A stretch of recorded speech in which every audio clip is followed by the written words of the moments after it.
Hello student, ये हमारा physics है क्लास 10 का, जिसमें हम लोग पढ़ेंगे रिफ्लेक्शन ऑफ लाइट। ठीक है, हमने पढ़ लिया था केमिस्ट्री का चैप्टर नंबर फर्स्ट कंप्लीट हो गया, लेक्चर डला हुआ है, और लेक्चर नंबर और केमिस्ट्री का चैप्टर नंबर 2 भी कंप्लीट हो गया है आपका।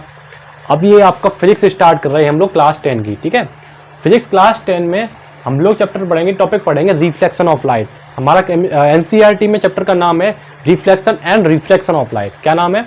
Reflection and refraction of light. तो हम पहले एक एक सिंगल टॉपिक को कवर करेंगे। पहले पढ़ेंगे हम टॉपिक को रिफ्लेक्शन ऑफ लाइट को पढ़ेंगे। ठीक है, तो रिफ्लेक्शन ऑफ लाइट चैप्टर का फर्स्ट हम समझ के चल रहे हैं कि चैप्टर फर्स्ट हमारा क्या है, रिफ्लेक्शन ऑफ लाइट। ये फिजिक्स है क्लास 10 के लिए, सीबीएसई के लिए। तो इस चैप्टर में बहुत सी चीज़ों को हम डिस्कस करेंगे, रिफ्लेक्शन पढ़ेंगे, इमेज फॉर्मेशन क्या होता है, और हर तरह की चीज़ों को इसमें हम लोग पढ़ेंगे। मिरर पढ़ेंगे, लेंस पढ़ेंगे, मिरर फार्मूला पढ़ेंगे, न्यूमेरिकल पढ़ेंगे, बहुत सी चीज़ों को पढ़ेंगे। ठीक है, तो सबसे पहली स्टार्टिंग जहाँ से होती है इस चैप्टर की, वो होती है लाइट। ये पूरा चैप्टर डिपेंड करता है लाइट क्या होती है। ये जो पूरा टॉपिक ही हमारा किस पे कम डिपेंड कर रहा है? लाइट पे। बिना लाइट के इस चैप्टर का कोई मतलब नहीं है। तो पहली टॉपिक आती है, पहली मतलब आता है लाइट क्या होती है। लाइट का मीनिंग क्या है, लाइट है क्या? तो लाइट का काम क्या होता है हमारे आसपास में, हम लोग के मतलब क्या है, जैसे हम लोग कुछ चीज़ों को देखते हैं तो उसमें लाइट की ज़रूरत पड़ती है। हिंदी में बोले तो प्रकाश की। अगर लाइट नहीं होगी तो वहाँ अंधेरा रहेगा, तो ऑब्जेक्ट हमें दिखाई नहीं देगी। तो लाइट की ज़रूरत क्या है? ऑब्जेक्ट को देखने के लिए होती है। अगर लाइट नहीं तो ऑब्जेक्ट हमें दिखाई नहीं देगी। अब जैसे ये हमारा मार्कर है, अगर इस पर लाइट, अगर यहाँ पर आसपास लाइट ना हो, ये तो रॉड की लाइट है, अगर रॉड की लाइट ना, अंधेरा हो, डार्क रूम हो, तो क्या ये मुझको दिखाई देगी? बिल्कुल भी नहीं आपको दिखाई देगी। उसका रीज़न ये है कि यहाँ पर लाइट का काम हो रहा है इस ऑब्जेक्ट को दिखाने का। बात समझ में आई? तो लाइट जो हमारी है उसका काम होता है किसी भी ऑब्जेक्ट को दिखाने का काम करेगी, by the use of the see of the object. ठीक है, और लाइट है क्या? एक एनर्जी है। Light is the form of energy. Light is the form of energy. Light क्या है? एक प्रकार की एक एनर्जी है। ठीक है, लाइट एनर्जी कहाँ यूज होता है आप बताइए? बहुत जगह यूज होता है। आपके लाइट एनर्जी से हम लोग सोलर सेल वगैरह भी बनाते हैं। तो लाइट की एनर्जी बहुत बड़ी एनर्जी है। तो इसमें light is form of energy which light is needed to see things and around us. Light ही हमें जरूरत पड़ती है जब कोई ऑब्जेक्ट को, आसपास में कुछ चीज़ को देखते हैं, उस केस में आपको लाइट की ज़रूरत है। Light is needed to see things around us. हमारे आसपास में जो कुछ भी चीज़ है उनको देखने के लिए हमें लाइट की रिक्वायरमेंट होती है। बिना लाइट के हम कुछ भी आसपास की चीज़ों को देख नहीं सकते। तो लाइट का काम समझ में आया? तो लाइट का काम होता है किसी भी ऑब्जेक्ट को हमें उसको दिखाने का काम करता है। अगर लाइट नहीं है, अंधेरा है, तो ऑब्जेक्ट आपको बिल्कुल भी नहीं होगी। ठीक है, आप अंधेरे कमरे में जाइए और लाइट को ऑफ कर दीजिए बिल्कुल, और लाइट बिल्कुल नहीं होनी चाहिए, आपको ऑब्जेक्ट बिल्कुल भी नहीं दिखाई देगी। रीज़न क्या है? कि आपको वहाँ पर लाइट नहीं है। लाइट का काम होता है किसी भी ऑब्जेक्ट को दिखाने का काम होता है। Light is enabled us to see object from which it comes और फ्रॉम विच इट रिफ्लेक्टेड। क्या मतलब है? कि ऑब्जेक्ट को दिखाने के लिए, जैसे कोई ऑब्जेक्ट हमारा ये मार्कर है, तो इस पर हम लोग देख रहे हैं ना, तो इस पर लाइट इस रॉड से आ रही है और लाइट यहाँ से रिफ्लेक्ट होकर हमारी आंखों में एंटर कर रही है। बात समझ में आई? तब हमें क्या होता है? ऑब्जेक्ट दिखाई देती है। जैसे मान लीजिए ये एक एग्जाम्पल के तौर समझो, ये कोई आपकी बॉल है। ठीक है, ये आपकी आइस है, आई। ठीक है, आपकी आंख को ये ऑब्जेक्ट देखनी है। अगर यहाँ डार्क रूम होगा या आसपास में अंधेरा होगा तो ये आपकी बॉल आपको नहीं दिखाई देगी। लेकिन अगर यहाँ पर क्या हो, लाइट हो, तो लाइट की रे क्या करेगी इससे? जैसे मान लीजिए यहाँ पर आपका लाइट दे रहा है कुछ भी, ठीक है, या सन मान लीजिए, यहाँ पर सन है, तो यहाँ से लाइट रे ऑब्जेक्ट पे क्या करेगी? टकराएगी, जाके अटैक करेगी, यानी कि टकराने के बाद फिर वो रिफ्लेक्ट होके हमारी आंखों में एंटर करेगी। लाइट की रे ऑब्जेक्ट से आएगी जिसमें सोर्स है, वहाँ से फिर ऑब्जेक्ट पर टकराएगी, फिर हमारी आंखों में एंटर करेगी, तब जाके हमें ऑब्जेक्ट विजुअल होती है। बिना इस कंडीशन के ऑब्जेक्ट हमें नहीं दिखती है। समझ में आई बात? तो लाइट एक फॉर्म ऑफ एनर्जी है which use to see object और थिंग्स अराउंड अस। बात समझ में आई? तो ऑब्जेक्ट को देखना, जैसे इस ऑब्जेक्ट को बताया था मैं, देखना हो तो इसको देखने के लिए हमें लाइट की रे आएगी इस पर, वो देन उसके बाद हमारी आंखों में एंटर करेगी आइस में, तब वो हमें ये विजुअल होती है। क्लियर बात? तो इतना नोट डाउन कर लीजिए जल्दी से आप लोग। तो हमने पढ़ लिया कि लाइट क्या होती है, लाइट कॉन्सेप्ट को समझ लिया। अब देखते हैं कि जो लाइट जो हमारी होती है वो एक हमेशा स्ट्रेट लाइन में चलती है। जो लाइट जो ट्रेवल करती है वो हमेशा एक सीधी रेखा में चलती है। जैसे मतलब कि एक कैंडल है आपकी, ठीक है, तो इसमें जो रे तो बहुत सारी निकलती होंगी ना, बहुत सारी रे। तो जो रे का जो पाथ होता है, रे का जो रास्ता होता है वो हमेशा एक स्ट्रेट लाइन होता है, एक स्ट्रेट लाइन होता है। तो light travel in a straight line, बात समझ में आ रही? तो लाइट की जो रास्ता होता है वो हमेशा, लाइट रे का जो रास्ता होता है वो ट्रेवल होता है, वो स्ट्रेट लाइन होती है। लेकिन इसी कॉन्सेप्ट को यूज करके, क्या कॉन्सेप्ट है कि light travel in straight line, इसी कॉन्सेप्ट का यूज करके हम लोग पढ़ेंगे टॉपिक रिफ्लेक्शन ऑफ लाइट। यहाँ तक कि रिफ्लेक्शन ऑफ लाइट इसको हम लोग इसमें कवर करेंगे। तो रिफ्लेक्शन ऑफ लाइट का कॉन्सेप्ट मेन डिपेंड करता है कि light travel in straight line. बस समझ में? आगे वाली क्लासों में हम लोग पढ़ते हैं कि लाइट बेंड भी करती है, इसे बोलते हैं डिफ्रैक्शन ऑफ लाइट। फिलहाल वो अभी हमें नहीं पढ़ना है। क्या पढ़ना है हमें? Reflection of light.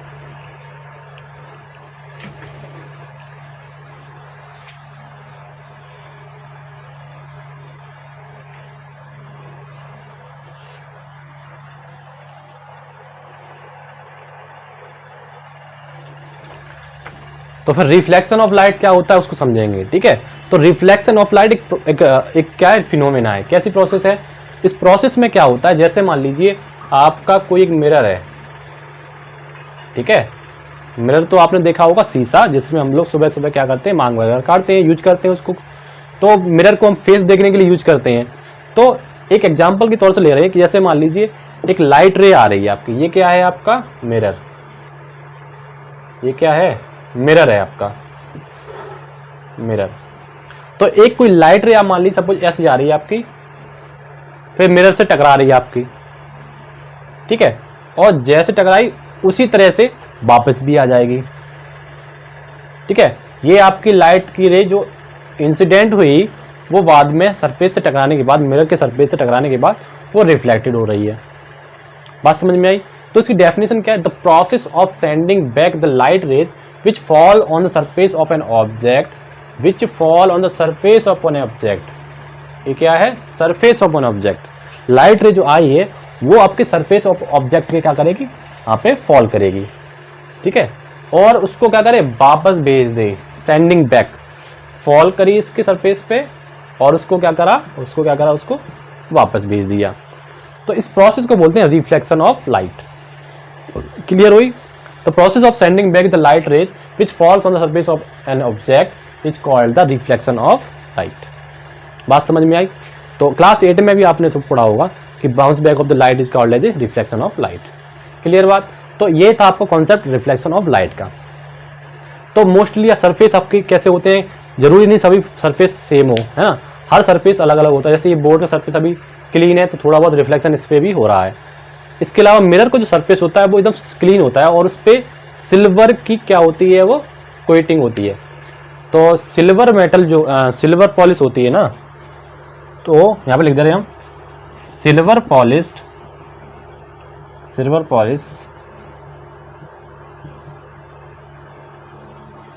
Is good reflector of light, is a good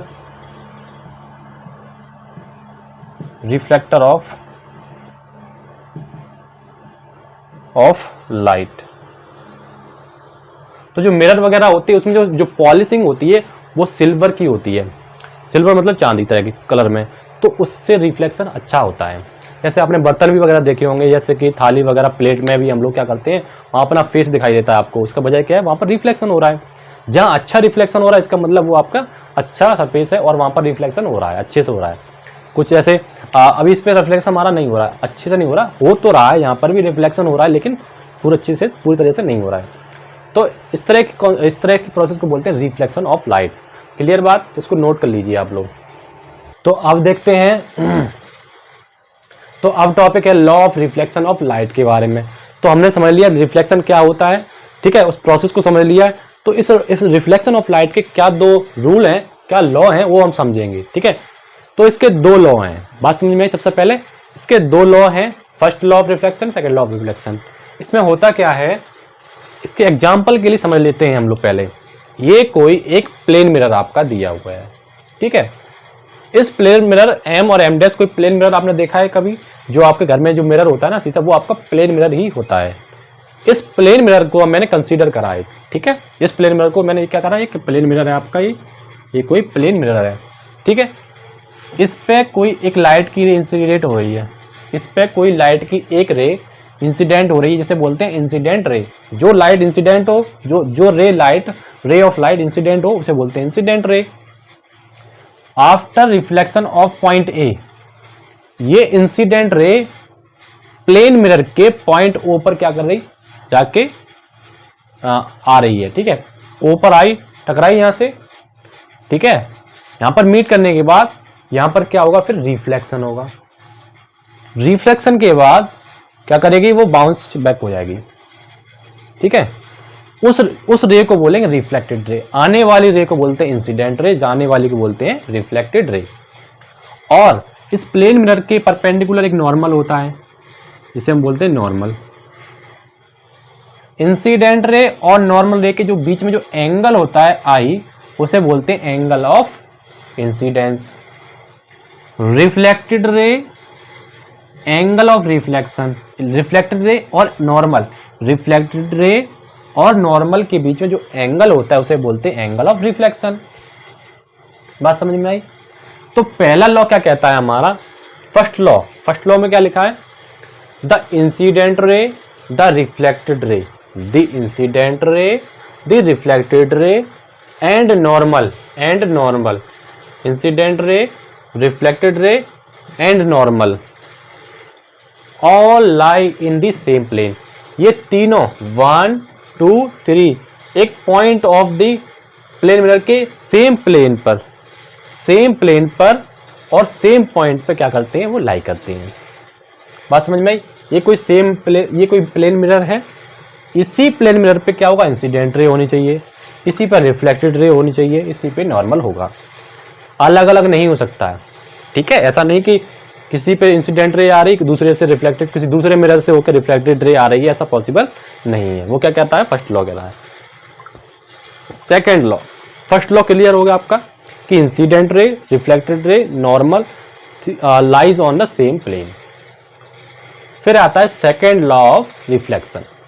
ये क्या बोलता है कि जो एंगल ऑफ इंसिडेंस है ना भैया, ये जो एंगल ऑफ इंसिडेंस आई जो है, वो आपका एंगल ऑफ रिफ्लेक्शन के बराबर होगा अगर वहां पर रिफ्लेक्शन हो रहा है ऑन द प्लेन मिरर। जो एंगल ऑफ रिफ्लेक्शन है, एंगल ऑफ इंसिडेंस आई वो आपके बराबर होगा किसके, एंगल ऑफ रिफ्लेक्शन के। ये आप जल्दी से डायग्राम को उसको बना लीजिए और इसको कॉन्सेप्ट को नोट कर लीजिए। Okay, thank you. So next heading है reflection of light from curved surface. Curved surface का मतलब है कि वो एक स्फेरिकल सरफेस है। कर्व्ड का मतलब हुआ कोई ऐसा सरफेस या फिर ऐसा सरफेस जिसके द्वारा रिफ्लेक्शन हो सकता था। अभी मैंने एक एग्जांपल देखा था वहां पर सरफेस कैसा था, एक प्लेन सरफेस के द्वारा क्या होता, रिफ्लेक्शन हो रहा था। तो जिस एंगल से आ रही थी उस एंगल से मैंने क्या बताया था, वो वापस चली जाती, एंगल आई से आ रही थी और एंगल आर से वापस जा रही थी, जिसमें आई और आर क्या थे, इक्वल थे। बात समझ में आई? तो अब जो रिफ्लेक्शन वो होगा वो कर्व्ड सरफेस होंगे। कर्व मतलब कि थोड़े इस तरह से, ठीक है। तो इसको ही बोलते हैं हम स्फेरिकल मिरर। स्फेरिकल मिरर का मतलब है स्फेयर का टाइप। तो स्फेरिकल मिरर होता क्या है, एक बड़े होलो स्फेयर, मतलब कि मैंने मान लिया कोई एक इस तरह का होलो है, ठीक है, होलो स्फेयर है जो ग्लास का बना हुआ है। तो जो स्फेरिकल मिरर होता है वो इसका एक कटा हुआ हिस्सा होता है इस तरह से, ठीक है, जिसमें पीछे तरफ क्या होती है, पॉलिश होती है। क्लियर बात हो रही? तो स्फेरिकल मिरर का मतलब हुआ एक ऐसा मिरर जो एक बड़े स्फेयर जो कि ग्लास का बना हुआ है उसका क्या है, एक पार्ट है। क्लियर बात? स्फेयर का मतलब स्फेयर, गोला। तो स्फेरिकल मिरर कैसा होता है, एक बड़े स्फेयर या होलो स्फेयर का, एक ग्लास का जो बना हुआ है उसका एक पार्ट होता है। क्लियर बात? तो डेफिनेशन क्या है, a spherical mirror is that mirror whose reflecting surface is the part of hollow sphere of glass. Spherical mirror एक ऐसा मिरर होता है जिसमें रिफ्लेक्टिंग सरफेस, जिसमें रिफ्लेक्टिंग सरफेस एक गोले की तरह होता है, एक part of hollow sphere of glass का, कांच के गोले के हिस्से के तरह से होता है। क्लियर बात आई? दोबारा समझा रहे, अ spherical mirror is that mirror, एक ऐसा मिरर जो क्या करता है, जिसका रिफ्लेक्टिंग सरफेस कैसा है, हॉलो स्फीयर ऑफ ग्लास, कांच का एक हॉलो स्फीयर होता है। क्लियर बात हो रही है आपकी? इसको बोलते हैं स्फेरिकल मिरर। स्फेरिकल मिरर में नो डाउट आपका होगा। तो स्फेरिकल मिरर भी आपके 2 टाइप के होते हैं। कितने टाइप के होते हैं? 2 टाइप। स्फेरिकल मिरर आपके 2 टाइप के होते हैं। वो नंबर 1 होता है आपका, क्या होता है, उसका नाम क्या है, कनकेव मिरर, कनकेव मिरर।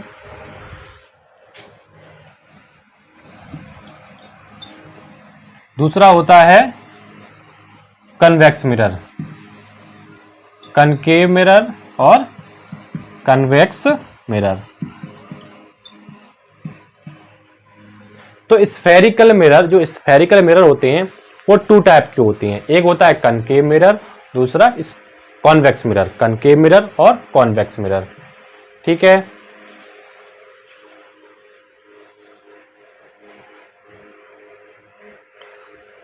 तो कनकेव मिरर को हम डायग्राम से आपको समझा रहे कैसा होता है।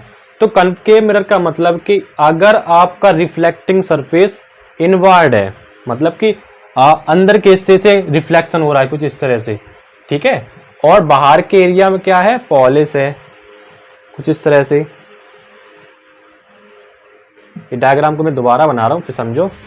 अगर आपका रिफ्लेक्टिंग सरफेस कैसा है, इनवर्ड है, दबा हुआ है, तब ये कौन सा मिरर होगा, कनकेव मिरर होगा। बात समझ में आई? अगर आपका रिफ्लेक्टिंग सरफेस कैसा हो, आउटवर्ड हो, मतलब उभरा हुआ हो, इस तरह से हो, तब क्या बोलेंगे इसको, कॉन्वेक्स मिरर, जिसमें पॉलिश्ड कहाँ होगी, इसके इस एरिया में पॉलिश्ड होगी। तो ये कौन सा है, कॉन्वेक्स मिरर। पहला वाला कौन था, कॉनकेव मिरर। क्लियर बात? तो कॉनकेव मिरर की डेफिनेशन क्या हो जाएगी वो लिखते हैं हम लोग। तो first concave mirror, concave mirror, तो क्या डेफिनेशन हो जाएगी,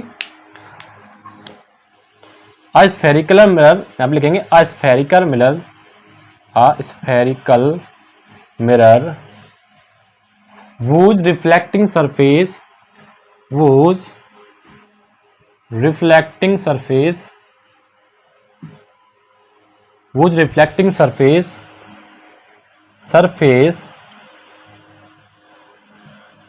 curved inward, curved जो अंदर की तरफ हो, कर्व्ड, ठीक है, कर्व्ड इनवर्ड, ठीक है,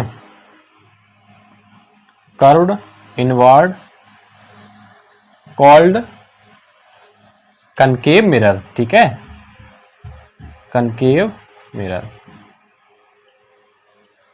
इनवर्ड की डेफिनेशन W है कि V है, इनवर्ड W आएगा, सॉरी, ठीक है। तो ऐसा स्फेरिकल मिरर जिसका रिफ्लेक्टिंग सरफेस कैसा हो, अंदर की तरफ दबा हुआ हो, यानी कि इनवर्ड हो, उसको बोलेंगे कनकेव मिरर। एग्जाम्पल डायग्राम बनाते हैं कुछ इस तरह से, इसका हम डायग्राम बना के दिखाते हैं कुछ इस तरह से, ठीक है। तो ये कौन सा मिरर हो गया आपका, कनकेव, कनकेव मिरर। बात समझ में आई? इसको नोट डाउन करिए जल्दी से, यहां पर R और होगा, ठीक है, इसको नोट डाउन करिए। अब कॉनकेव हो गया, अब हम क्या देखेंगे, कॉन्वेक्स मिरर देखेंगे, ठीक है। तो इसको हम इरेज कर दे रहे हैं।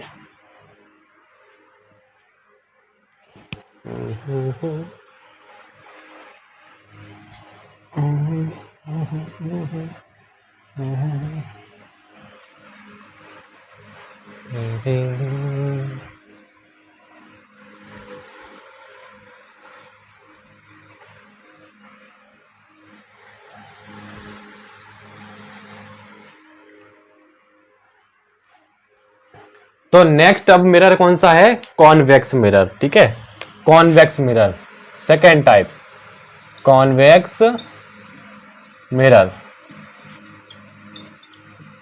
इसमें क्या होता है भैया, तो ऐसा मिरर जिसमें रिफ्लेक्टिंग सरफेस कैसा हो, आउटवर्ड की तरफ हो, मतलब कि उभरा हुआ हो कुछ इस तरह से, ठीक है। इसमें रिफ्लेक्टिंग सरफेस आपका ये वाला एरिया होगा, ये वाला, और इधर साइड क्या होगी, पॉलिश होगी। इसको बोलेंगे कॉन्वेक्स मिरर, ठीक है। तो डेफिनेशन क्या हो जाएगी, अ स्फेरिकल मिरर, अ स्फेरिकल मिरर, ओके इससे लिखो, अ spherical mirror whose reflecting surface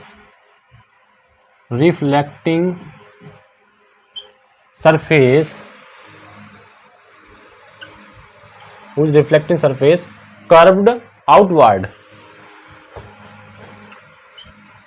called